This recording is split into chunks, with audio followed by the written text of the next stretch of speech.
So how sensitive is this leak detector? Well, if you can see, let me see if I could do this. Oh, I can't rub myself. Well, if my son was rubbed over there and he just rubbed his arm, this would pick it up. If I, let's see if I can get that as well. You see that? All I'm doing is doing this. Okay, and now watch the leak detector. Do you see that?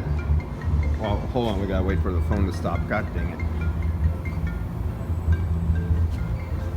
There we go. Now watch this.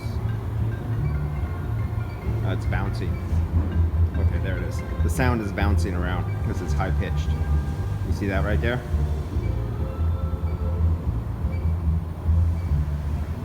Now watch what I'm going over to.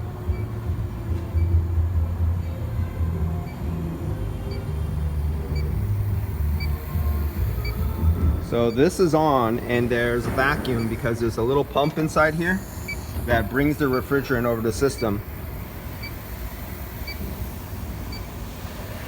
So a little vacuum leak like that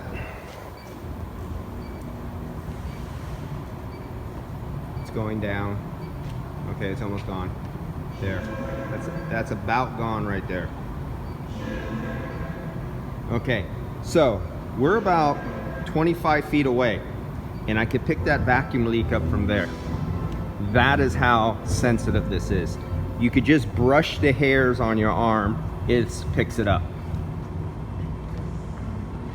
So, oh, you could grab the multimeter in a minute. Let me go over here. So now, this is the unit that supposedly is low. And I know when we took this unit down from last week, there's a couple videos prior to this. This is the old unit, and that was the unit for warranty under replacement. But when I had my leak detector, the day we took it down, it was just on, it was turned on, it was hot. I stuck my leak detector down here, it went off really fast. I stuck it off around here, it went off. Now I mostly dried out the coil using a fan right now, but for almost a week that water has been sitting inside there, not evaporating, because we're in San Francisco, 80-90% humidity at 50-some degrees, and I'm in a warehouse with no airflow. So the water just sits for a week on the coil and doesn't evaporate.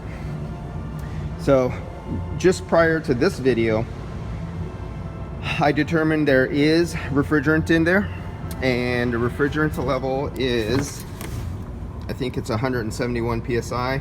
So we're like 58 degrees, 60 degrees or so. 178 psi. So I have refrigerant in there. It is R410. And you notice where they go from aluminum to copper, and then they put like a epoxy coating, and then they put like a shrink wrap over it, because you'll have two dissimilar metals brazed together, and you don't want moisture on those points, and that's why they put that coating on there. Otherwise you could get potential leaks. Anytime you have two dissimilar metals and you put moisture, and then you could have some salts in the air or different chemicals that are corrosive, they'll gather there and cause leaks.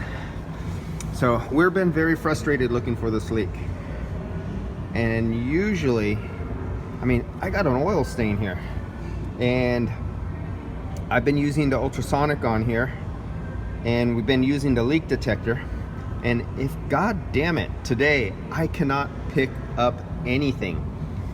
This unit has been sitting closed, and this morning when I came over here, I went to stick the leak detector underneath with this all closed up. You would think it would fill up in gas and you would have a big leak.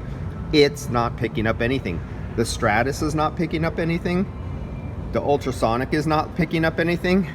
I still got to squirt it with the bubbles, but I know the leak is here. It is oily, and I can't find a leak, and it's right, and now I have no excuse. I mean, it's open on all sides. Well, I can't get really in there, but I could get close, but I could get the Stratus in there.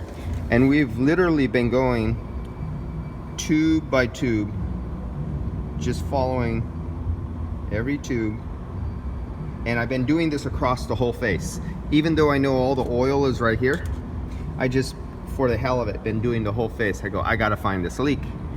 And the only other thing I could think of doing is, unfortunately this is 240 and we don't have a 240 outlet. I'd have to jerry rig like a 10 gauge cable, strip the black and white off and run it through some 240, and then jerry rig it and hook it up to this unit to hook it onto the panel, because there's no outlets down here. So I would have to go over to the box and tie into the 240 and just jerry rig something up temporary to this unit and tie it into the power feed over here, energize it, raise the pressure, get the metal hot. And I'm thinking this is one of those leaks that when it's running, it's hot and the pressure is higher, it only leaks at that point. So I could reproduce that by initiating this unit and getting the refrigerant hot in the coil or cold in the coil, duplicating what I found the day that I took this out of here. And then later on that day, when after I removed it up there, I found a leak up there. When I had it down here, I found a leak, you know, in the area down here, and it was strong and it was big. It sat here for a week and now I can't find a leak. So this is real life. This is what happens out in the field. And you'd go, well, if you spend enough time on the leak and you know where it is, you can see the oil, you know where the leak is. I only have, what, say 2 feet from here to here, and say we see all the oil stain. And so theoretically, I should be able to leak check 2 square feet, only 2 square feet of surface area. How easy is that? And half of the surface is on this side, and I could pull this coil out a little bit and get some gap in there on that side, but I can't find the leak. So this is what the real world is like. It doesn't matter how good your leak detector, how good your method is. If the leak is not leaking at the time you're checking, and the guys who use this know how sensitive this is. I'm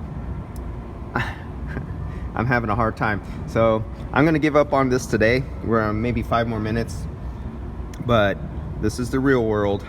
Leaks don't always leak, and especially when you're just right on top of it. And we got to hit the computer and do some estimates and some blueprint drawings and stuff like that. So money trumps. This is just kind of an extra little side job. It's not pushing or necessary right now, but I thought because I was here at the job, it was like lunchtime, I said, oh, I'll throw 30 or 40 minutes in on this job, an hour, and I'll find a leak and I'll be done with it. But that's not turning out to be the case. So this will be a future video. See you guys.